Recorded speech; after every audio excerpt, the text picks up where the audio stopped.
ovviamente siamo anche in diretta streaming e siamo in perfetto orario, che sono le 21:03 primi, quindi non scariamo di poco. Questa sera la tematica è una tematica diversa dal solito, abbiamo parlato nelle ultime sempre del Covid, lo tratteremo solo nella parte iniziale, ma il tema, poi vedrete dal titolo, è praticamente le culle sempre più vuote, praticamente non c'è una nascita che corrisponda alla... Allora ricordo ai nostri telespettatori che siamo in diretta con Primus Inter Pares, potete ovviamente intervenire con noi, vedrete tra poco i numeri con i quali potete partecipare alla trasmissione. Ovviamente avremo anche questa sera tante tematiche da trattare, voi potrete ovviamente essere protagonisti se ci mandate gli sms, ci chiamate, vedrete tra pochissimo in sovraimpressione tutti i numeri con i quali insomma potrete collaborare e partecipare attivamente alla trasmissione. Come ogni volta noi vi chiediamo insomma di firmarvi, perché è sempre anche piacevole sapere ovviamente chi pone la domanda agli ospiti in studio. Noi cercheremo, come facciamo sempre, di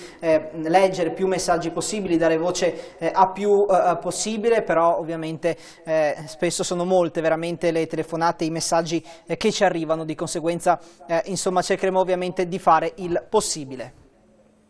Non so se Giorgio sì, no, sei stato, ringrazio Dennis dalla redazione, perché sei stato davvero di aiuto, perché non avevo il microfono e quindi mancanza mia che non avevo messo il microfono. Io avevo iniziato a parlare, invece Dennis mi ha salvato, quindi chiedo scusa ovviamente a tutti i telespettatori. Avevo iniziato ovviamente a Primus Inter Pares, appuntamento del mercoledì, gruppo TV7, siamo in rigorosa diretta, come ha detto Dennis, l'avete sentito, il tema l'avete già visto dai titoli, è un tema che riguarda purtroppo per quanto riguarda l'Italia ovviamente la mancanza di nuove nascite, o quantomeno è diminuita negli ultimi 10 anni in maniera molto esponenziale, e questa sera cercheremo di capire con ospiti illustri il motivo e perché succede questo, e gli ospiti li vado già a presentare. Abbiamo Sabrina Salvatori, che è medico della patologia neonatale all'ospedale di Padova, grazie di essere con noi. Saluto Simonetta Rubinato, presidente Veneto per le Autonomie, grazie di essere con noi.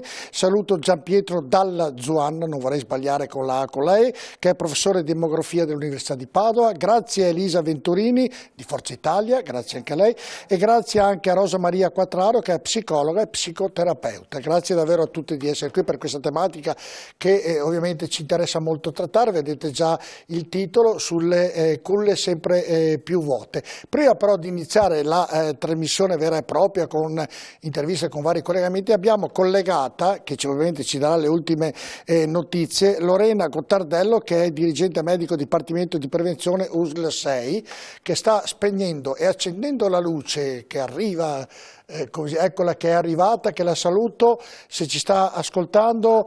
Buonasera dottoressa, vediamo un po' se è pronta. È pronta? Vediamo se è pronta, mi date notizie se ci sta vedendo oppure no, perché io la vedo. Buonasera, è pronta Gottardello?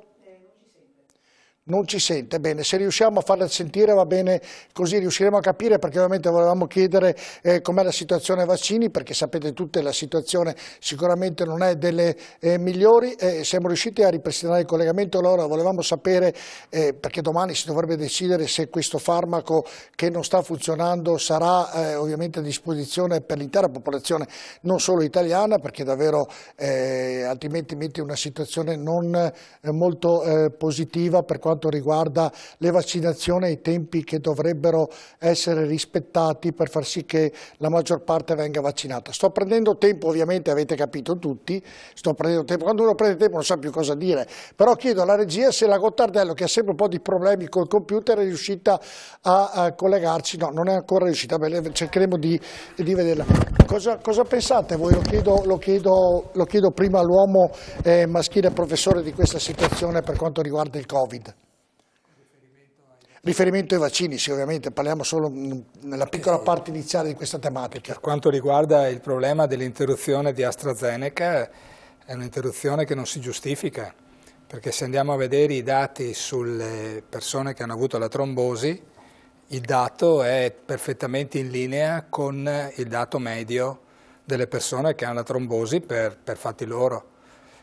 Purtroppo, diciamo in questo caso la Germania, per una volta non ha preso una decisione di tipo razionale, ma una decisione di tipo emotivo, e gli altri paesi l'hanno seguita per la paura di essere travolti da opinioni pubbliche impaurite.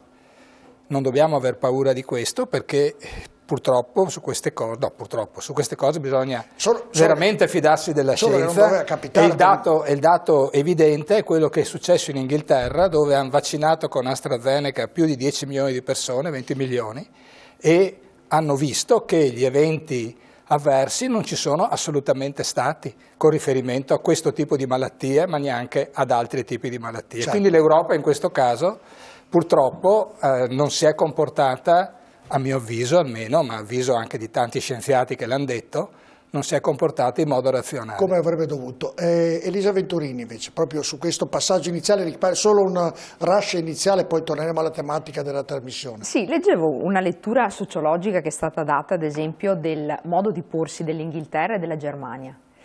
Allora, gli inglesi sono uomini di mare, persone di mare, cioè pronte a sfidare anche le situazioni più difficili, e quindi si buttano, hanno pragmatismo, hanno vaccinato, vada come vada. Le persone che in qualche maniera potevano ravvisare degli effetti, dei sintomi avversi, lo comunicavano tramite una telefonata, quindi era il cittadino stesso, non c'era un monitoraggio vero e proprio, però con il loro spirito pragmatico sono andati avanti. I tedeschi invece si dicono uomini delle foreste, cioè uomini che cercano comunque una sicurezza, la sicurezza nella foresta, e quindi prima di prendere determinate decisioni ci pensano di più. E questa volta l'hanno dimostrato, cioè per un fatto di sicurezza si sono fermati, dopodiché c'è stato un accordo tra i vari rappresentanti di Francia, Italia, nel nostro caso Germania, si sono ritrovati i vari ministri, si sono in qualche maniera rapportati con l'EMA e qui stanno aspettando una decisione. Queste sono proprio impostazioni diverse da parte degli stati, da parte dei governanti e da parte dei popoli. Ci volevo vedere cosa ne pensava. Rubinato, lei cosa ne pensa di questa situazione? Perché poi in un momento dove sembrava di intraprendere una strada un po' lunga di vaccinare la maggior parte della popolazione, succede questo episodio che ovviamente non aiuta. Assolutamente non aiuta. no. Se sentite i disturbi, ovviamente stiamo cercando di collegarci con la Gottardello. Già il tema della riduzione dei quantitativi di vaccino ci aveva messo in forte difficoltà. Questo stop ovviamente complica ancora di più la realizzazione del piano vaccinale, e senza il piano vaccinale non se ne esce. Condivido entrambi gli interventi di chi mi ha preceduto, rilevo solo una cosa, forse anche questo oggi denota una certa debolezza della politica, perché io penso a una cancelliera come la Merkel, che ha saputo fare dei discorsi ai tedeschi molto chiari anche sull'andamento esponenziale dell'epidemia, che in questa fase, non lo so se probabilmente di concerto con i governatori, con i presidenti degli stati, è stata presa questa posizione. Può essere giustificata questa lettura sociologica, però è anche vero che lei è una scienziata e quindi mi ha stupito questa sua scelta che dimostra appunto una debolezza molto forte, e i paesi invece che in questo momento accettano il rischio non pari a zero sono quelli che probabilmente stanno agendo guardando di più al futuro. Noi stiamo guardando come sempre, noi non possiamo pensare a un rischio zero, neanche per la vaccinazione, come per tutto. Ieri sera veniva spiegato bene che la pillola anticoncezionale che prendono le donne ha un rischio di trombosi più elevato. Scusa Rubinato, perché interviene, chiedo alla regia. Eppure di questo non si fermi un attimo, parla. perché altrimenti chiedo alla regia se abbassa l'audio della Gottardello, perché non la vediamo e quindi stiamo parlando di trasmissione. Mi scusi se No, l'ho stavo interrotta. solo concludendo dicendo che con la razionalità, io sono convinta che poi la gente è veramente provata, da tante informazioni è bombardata, c'è paura, c'è incertezza, però è anche vero che con l'autorevolezza si possono anche spiegare le cose, e allora pensare che una pillola come la pillola anticoncezionale ha un rischio di trombosi che è superiore a quello che è dato da questi vaccini, per esempio, è un tema da mettere agli occhi della razionalità anche dei cittadini. Certo, io sarò maleducato, vi interrompo, perché sì, delle volte per così. Abbiamo il medico, la dottoressa Lorena Gottardello, che è dirigente medico Dipartimento di Prevenzione USL 6, che segue con molta attenzione la vaccinazione qui nel Padovano. La saluto, buonasera dottoressa. Buonasera a tutti voi. Buonasera, grazie ovviamente alla sua disponibilità. Allora, come stanno andando questi vaccini, questo AstraZeneca che ha fatto quel che ha fatto? Insomma, ci può raccontare un attimino nell'odierna giornata e da domani cosa accadrà? Guardi, per quanto riguarda le categorie che stiamo continuando a vaccinare, non abbiamo visto nessun tipo di deflessione, anzi in questo momento stiamo vaccinando sostanzialmente gli anziani e vengono tutti, quelli che sono stati invitati vengono tutti e quelli che non riescono continuano a telefonare per prendere appuntamento. Lo stesso i medici, i dentisti, i veterinari, altre categorie che insomma, abbiamo un po' rallentato in questi giorni per mancanza di vaccino, continuano a telefonare e vogliono insomma, farsi il vaccino. Per quanto riguarda invece la sospensione dell'AstraZeneca, ovviamente stiamo aspettando che cosa ci dirà il Consiglio Superiore di Sanità e quindi le indicazioni ministeriali. Però, nonostante questo, anche qui continuiamo ad avere insegnanti che ci chiedono appuntamenti, che ci chiedono quando sbloccheremo gli appuntamenti, perché per adesso ovviamente gli appuntamenti sono bloccati, perché non sapendo come sarà la situazione, come andrà la situazione, abbiamo bloccato gli appuntamenti, però ai nostri call center, ai nostri mail, insomma, abbiamo insegnanti e persone che continuamente ci chiedono di vaccinarsi. Ecco, com'è la situazione? Quante persone vengono vaccinate oggi nella Padova provincia, nell'USL 6, insomma, più o meno al giorno, quanti ne vaccinate? Guardi, al giorno più o meno siamo sui 2.000-2.500 al giorno. 2.000 Quindi, 2000 sì, o 2005? sono pochi. No, dicevo sì, sono pochi. perché la settimana scorsa mi ha detto che potrebbero arrivare a 5.000 da questa settimana, o sbaglio? Esatto, da questa settimana con l'AstraZeneca, vaccinando anche il sabato e la domenica, potevano diventare 5.000, però mancando questo vaccino abbiamo dovuto rallentare e ovviamente ridurre le sedute vaccinali proprio in mancanza di vaccino. Senta, lei prima mi ha detto che vengono tutti praticamente quelli che sono iscritti per vaccinarsi. Io ho visto dei servizi nei vari punti dove viene dato il vaccino che molte persone si assentano e ci sono i raccomandati di turno che entrano, che lo fanno perché sono raccomandati di quello della Croce Rossa, di qualcuno. Ecco, succede che da lei questo oppure no? Ma insomma non sono proprio raccomandati, Noi abbiamo sempre lavorato. No, non lei, mi scusi, dico nei servizi che ho visto nelle varie televisioni, non da lei. Ho visto una trasmissione dove erano raccomandati veramente lì. Adesso io questo non glielo so dire. Noi ovviamente ragioniamo in termini di indicazioni ministeriali e poi regionali, perché insomma, anche la regione ha il suo piano e noi ci muoviamo sempre in attuazione alla regione. Per dire proprio l'esempio che lei ha portato della Croce Rossa, dei volontari della Croce Rossa, erano una delle prime categorie che la Regione Veneto aveva indicato proprio perché si prevedeva che supportasse, e l'ha fatto in maniera veramente molto buona e ammirevole, proprio la campagna. Tanto è vero che se adesso voi andate in qualsiasi delle nostre sedi, dei nostri punti vaccinali, quelli importanti, ma soprattutto la fiera, voi trovate che l'accettazione, la misurazione della febbre, la sorveglianza post-vaccinazione e un po' l'assistenza a tutte le persone che vengono vaccinate vengono fatti dalla Croce Rossa. Quindi insomma noi abbiamo sempre lavorato con delle categorie precise. Sa quanto è che ne abbiamo tante da vaccinare, perché noi abbiamo ovviamente prima gli operatori sanitari, come dicevo, dai medici ai dentisti, insomma a tutte le persone pubbliche e private. Abbiamo quasi finito questa categoria, ma ne abbiamo ancora perché continuamente la gente ci chiede di essere vaccinata. Certo.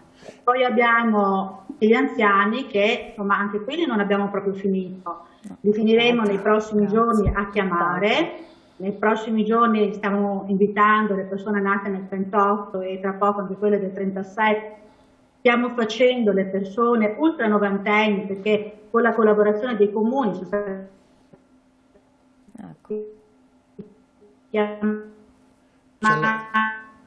c'è l'audio un po' che non funziona bene con... invitate le persone che sentite? Non è stabile, lo so. La sento che non è stabile. Senta, l'ultima domanda, lei che vive appunto nell'ambiente, che sentore ha per quanto riguarda l'AstraZeneca? Perché voci che giungono sembra che le persone decesse non sia la responsabilità di questo farmaco, sembra che siano morti naturali o per altri eventi. Lei all'interno del sistema cosa ha sentito e cosa succederà domani per via di questo vaccino? Guardi, io ritengo che questo stop sia stata una cosa giusta, corretta, perché quando ci sono queste cose vanno sempre verificate e non c'è mai da avere paura di verificare le cose, perché tutti, proprio per poter ripartire bene alla grande, sicuri, abbiamo bisogno di capire quello che è successo. Quindi andava fatto, io sono fiduciosa che si chiariranno le situazioni e possiamo partire con più tranquillità rispetto a prima. Va bene, la ringrazio, grazie dottoressa, è stata sempre molto gentile, sperando che succeda quello che lei ha detto e che si riparta alla grande per sistemare un attimino la situazione. Grazie davvero alla dottoressa Gottardello, è sempre molto disponibile per raccontarci quello che sta succedendo per quanto riguarda il reparto vaccinale per questo maledetto virus che speriamo davvero sparisca. Invece noi il tema di questa sera, come avete visto, è le culle sempre più volte. Noi andiamo a vedere con il servizio d'apertura, famiglie sempre con meno figli, curato da Dennis Maran. Vediamo il servizio e poi sentiamo i commenti. E si nasce in famiglia, voluti o non voluti, nel migliore dei casi, da genitori innamorati, e si forma un gruppo chiuso.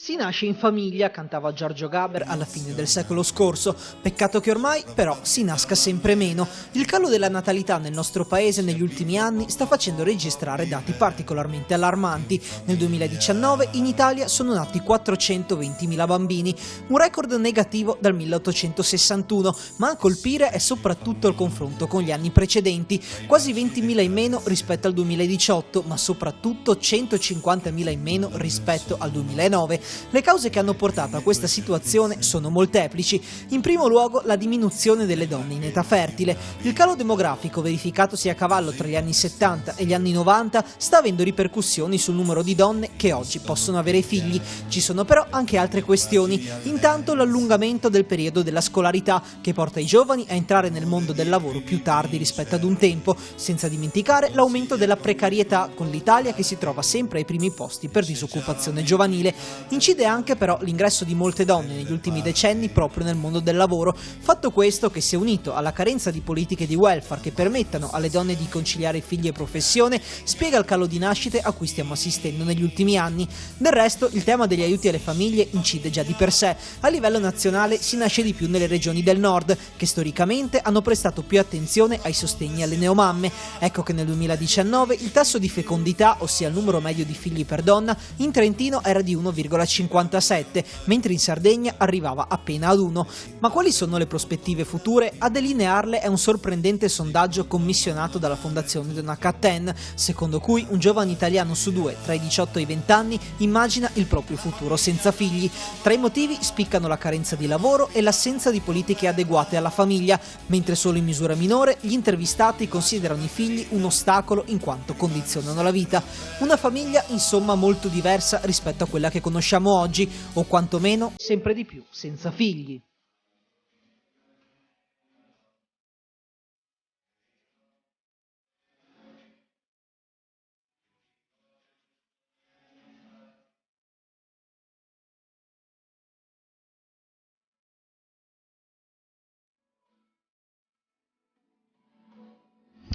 Ecco, abbiamo visto il servizio d'apertura che racconterà un attimino la serata. Perché secondo lei, inizio da lei, poi ovviamente sentiremo tutti, succede questo?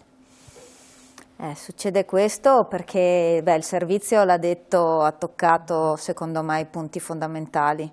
Il primo, che la scolarità finisce tardi, per cui i ragazzi si rendono autonomi veramente tardi e prima di mettere su famiglia, di mettere su casa, hanno bisogno di avere un introito economico, se no devono rimanere a casa con i genitori e ovviamente se stai a casa con i genitori non ti fai una famiglia e quindi i figli vengono anche dopo e il sostegno comunque alle donne che lavorano non è sufficiente, cioè una donna che lavora, per esempio una donna che fa il medico come me, io se non avessi avuto mia mamma che mi dava una mano sarei stata veramente in difficoltà e quindi a quel punto magari invece che fare uno... Ma c'è un motivo secondo lei, dopo andremo a vedere le tabelle, un motivo particolare perché c'è meno nascite, c'è un problema soprattutto economico, un problema anche di altre, che può arrivare da altre parti secondo lei? Ma è economico, ma è anche, diciamo che ci sono meno donne che possono fare figli e soprattutto magari arrivi a pensare di fare un figlio a un'età già abbastanza avanzata, per cui mentre prima si facevano figli a 25 anni, cioè era normale sposarsi e avere un figlio a 25 anni, adesso l'età, diciamo, media al primo figlio è sui 32 e voglio dire, e già diventa più difficile rimanere incinte, portare avanti una gravidanza e quindi... Abbiamo già collegato, e lo ringrazio, Paolo Crepè, psichiatra, se mi sente lo saluto, è sempre un piacere averlo ospite, grazie professore di essere con noi. Allora, volevo sentire dalla Giuani invece il suo pensiero, poi andremo da Crepè. Secondo lei per quale motivo? Così un giro per capire il vostro pensiero. Diciamo che il servizio ha delineato molto bene le diverse cause di questo. Ciò che bisogna guardare con attenzione è come mai in Italia nascono meno figli rispetto ad altri paesi che come noi hanno le persone che anzi sono più istruite ancora rispetto alla media italiana e lo stesso sono paesi a sviluppo avanzato come l'Italia, no?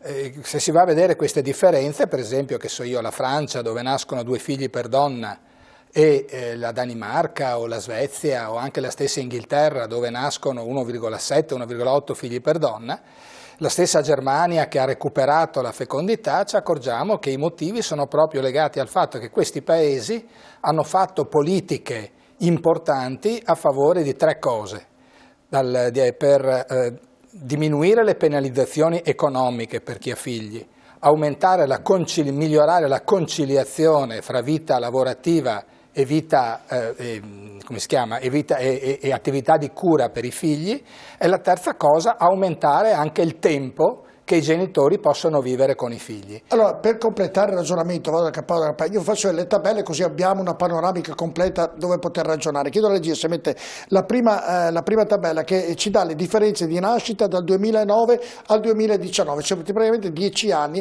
Adesso vedrete da questa prima tabella, che la regia è quello che guardate, nel Veneto praticamente nel 2009 sono nati 47.682 bambini, chiamiamoli, 10 anni dopo 13.000, 14.000 di meno, guardate le differenze in rosso che io non riesco a vederla bene. È divisa anche per regioni, guardate, il nord-est 111.000, 81.000 nel 2019, nel nord-ovest 159.000, 110.000 nel 2019, al centro 109.000, 77.000, addirittura un calo esponenziale, al sud addirittura, guardate, 30.000 bambini in meno, e nelle isole invece vedete da 62.000 a 47.000. Il totale dice che in Italia dal 2009, che nascevano quasi 570.000 bambini, oggi ne nascono 150.000 in meno. Allora, dopo questa prima grafica, professor Crepè, cosa ne pensa lei?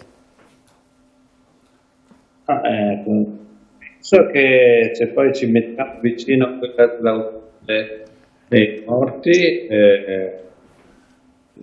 il titolo sarebbe "Ci stiamo estinguendo". Allora, al di là dei titoli giornalistici, io ho lavorato molto nel nord Europa da tanti anni fa e ancora ho dei rapporti. La differenza è del tutto evidente, nel senso che se chiunque, nel senso che un uomo e una donna da sola, un uomo da solo, non c'è nessuna differenza, il pulmino 7/3 giallo viene davanti a casa tua, te lo porta a scuola, è una scuola obbligatoriamente a tempo pieno, dove devi pagare nessun euro per i libri, per niente, finisce alle 5 del pomeriggio e non hai più le lezioni da fare, eccetera, eccetera, eccetera. Tutto questo è ovvio che si chiami aiuto. Noi non l'abbiamo mai voluto fare, non chiedetemi perché sennò mi vengono dei brutti pensieri, però il risultato, al netto di tutto questo, 2 anni fa, prima della pandemia, la Sicilia, che aveva un saldo positivo, cioè c'erano più nati che morti, per la prima volta nella sua storia, da quando abbiamo statistiche, quindi da circa dal 1850, nella sua storia è andata in negativo, ci sono stati più morti che nati. Detto questo, però, vengo alla parte più spiacevole. che non è economica e che non è neanche di servizi. La parte economica dei servizi l'abbiamo detta e ci deve essere. Poi c'è un cambiamento antropologico, nel senso che, l'ha detto anche il Papa qualche tempo fa, siamo diventati tutti molto egoisti. Cioè i soldi, schei, come dite dalle vostre parti, hanno fatto sì che ognuno decidesse di godersi la vita. E godersi la vita implica un minore impegno familiare, e se proprio ci sono sti figli si portano in ristorante. Una volta quando potevo andare al ristorante ho visto scene abominevoli di bambini piccoli che stavano fino a mezzanotte a cena con i genitori. Quindi una totale dichiarazione di quella che io chiamo pedofobia, cioè noi non amiamo i bambini. Infatti la prima cosa che abbiamo fatto durante la pandemia è quella di agire sulla scuola. Cioè il primo taglio, proprio quello che viene spontaneo a tutti i partiti, a tutte le amministrazioni, cosa facciamo? Prendiamocela con i bambini perché tanto non votano. No? E prendiamocela anche già che ci siamo, prendiamocela anche con gli adolescenti. Il risultato di tutto questo è lo scritto oggi terrificante anche dal punto di vista, vorrei dirlo a chiare lettere, è terrificante dal punto di vista dei disagi mentali. Certo. Che quello che sta accadendo da 1 anno e 2 mesi a questa parte, cioè essere costretti a stare per ore e ore davanti a uno schermo, porta una sindrome che si chiama online brain, che è una sorta di demenza.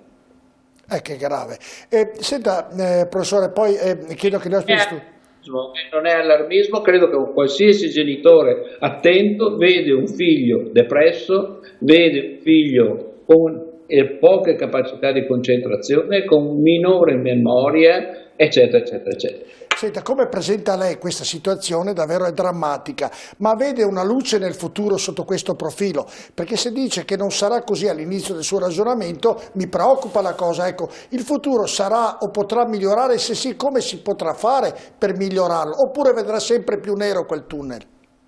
No, io non vedo nessun tunnel nero. Io sono abituato a pensare che la speranza dipende dal coraggio. Quindi se abbiamo il coraggio, finita la pandemia, di cambiare rotta, allora cominceremo a cambiare rotta e cominceremo a dire cose che io sono pronto a dirvi. Scuola a tempo pieno, dalla materna all'anno della maturità. Tempo pieno. Certo. Dottore... valutati, cioè ci vuole una riforma della scuola, ditemi una parola, una riforma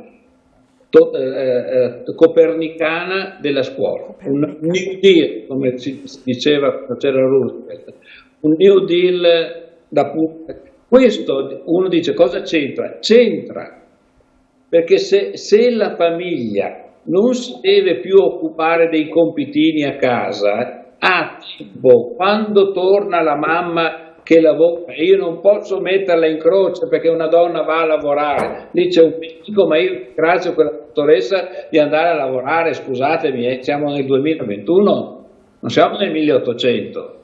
Certo. Allora, con tutti i diritti di andare a lavorare e di non sentirsi in colpa perché va a lavorare. Allora, se alle 5, alle 6 torna e ha tempo a disposizione dei figli, allora comincia a essere un'altra cosa. Certo. Se il sabato è libero, non si va a scuola il sabato mattina, è libero e 2 professionisti possono organizzare una passeggiata, una gita con i figli, allora questa famiglia ha un senso, se no è una SpA. Certo. Non si chiama più famiglia. Dottoressa Quattraro, su quello che dice il professor, cosa ne pensa?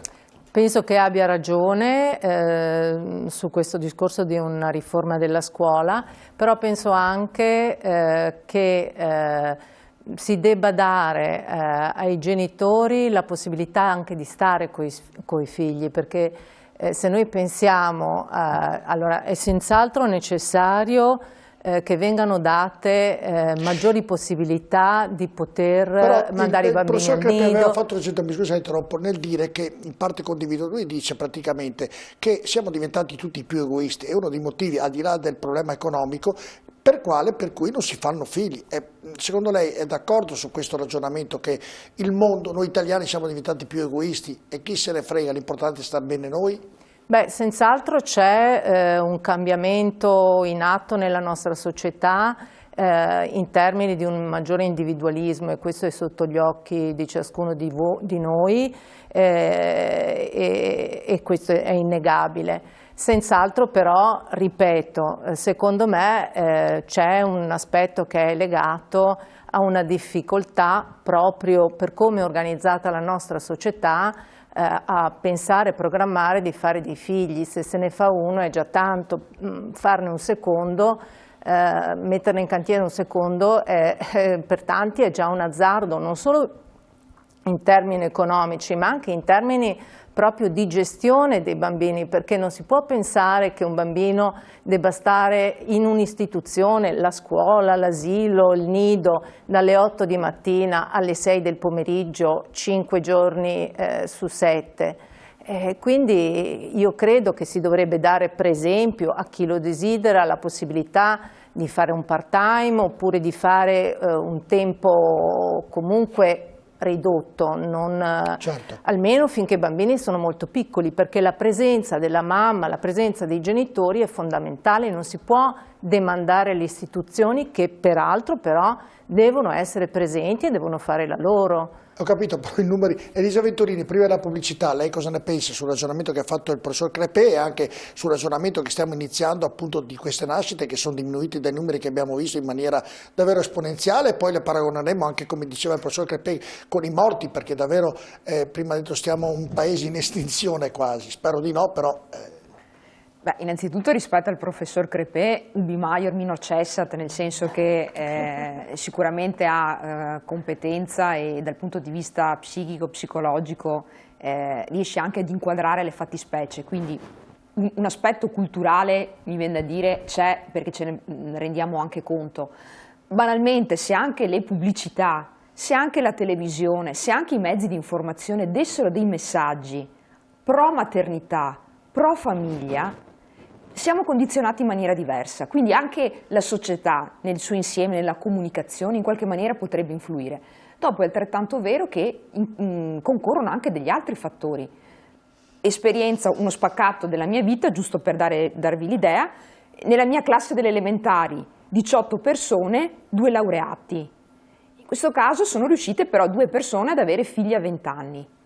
Nella mia classe delle superiori, liceo classico, tutti laureati, nessuno ha avuto figli a 20 anni, dai 35 in su. Il motivo qual è? Egoismo? Qual è legato anche alla carriera, all'attività scolastica, lavorativa, perché poi a 20 anni non hai neanche la testa per fare figli, perché stai pensando ad altro, stai pensando allo studio. Però è cambiato rispetto a una volta se ne facevano molti, cioè c'è un altro tipo di vita, insomma. C'è un altro tipo di società, un altro tipo di vita, anche standard di vita diversi, perché parlando con i genitori ti dicono io vorrei garantire al mio figlio determinati standard di vita. Bene, ora professor Crepè può rimanere ancora un po' con noi lei, vero? Sì, sono qua. Bene, andiamo in pubblicità, rimanete con noi tra poco.